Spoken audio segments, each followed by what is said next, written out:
In this video, we're going to talk about how to read a seam gauge and how to use the seam gauge to measure different things in a project. So first of all, this is a seam gauge. It's a little 6-inch ruler that's used for transferring markings and also for measuring things. It has a little slider on it that you can use, so if you want to remember a marking, like if I wanted to remember 3/4 of an inch right here, then I could leave my little marker there and transfer that marking somewhere else.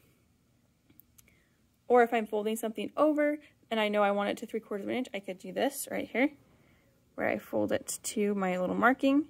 And I know that part's 3/4 of an inch, and then I can move down the line and double check that as I go down the line, everything still measures 3/4 of an inch. So like I need to adjust here, so that's 3/4 of an inch. And then if I wanted to fold this whole thing down, I could go all the way down with my seam gauge and measure that everything was 3/4 of an inch.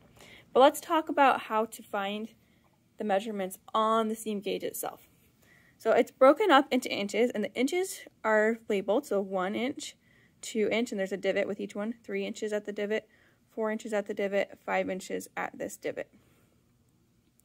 Then within each inch, it's broken in half, so the line that goes down is our 1/2 inch, so this one even is marked 1.5 inches. The other side's centimeters, so we're not going to worry about that, but it's 2.5, 3.5, 4.5. So those are marked. What gets confusing is when we get to the stuff that's not marked. This 1/2 inch right here, 1/2 inch, is broken in half again by the quarter marker. So that's a quarter, and the quarter is broken in half by an 1/8. So each inch has 8 lines in it. So 1, 2, 3, 4, 5, 6, 7, 8. Each of those is 1/8 of an inch. So I have 1/8, 2/8, which would also be a quarter. If you simplify 2/8, that's a quarter. Then I have 3/8, 4/8, which simplifies to 1/2.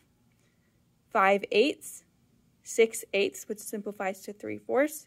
7/8, and 1 inch. And then it starts again. 1 inch and 1/8, 1 inch and 2/8, or 1 inch and a quarter, which would be simplified. 1 inch and 3/8, and 1 inch and 1/2, and it goes all the way down the line. So when I'm measuring, I could, if I wanted to measure 1/8 away from the edge of the fabric, I'd go here, and I'd go down one line. So I start at the edge of the fabric, go down one line, and I'd mark right here, which maybe you can see in the video, my marking. If I wanted to measure 1 3/8, then 1 inch and 3/8, so I'd go to the 1 inch mark, and then I'd go 1/8, 2/8, 3/8, and I'd mark right there. So that's my 1 3/8 right there. If I wanted to mark 1 1/4, then I would go to the 1 inch and go over 1 2/8, which simplifies to 1/4, and that would be my 1 1/4 right there. And that's how a seam gauge works. You can also, if you want to remember, you can use your little slider down like that. So that'd be 1 1/4, 1 3/8, 1.5. Hopefully this video helped you learn a little bit more about seam gauges, and it will help you on your assignment.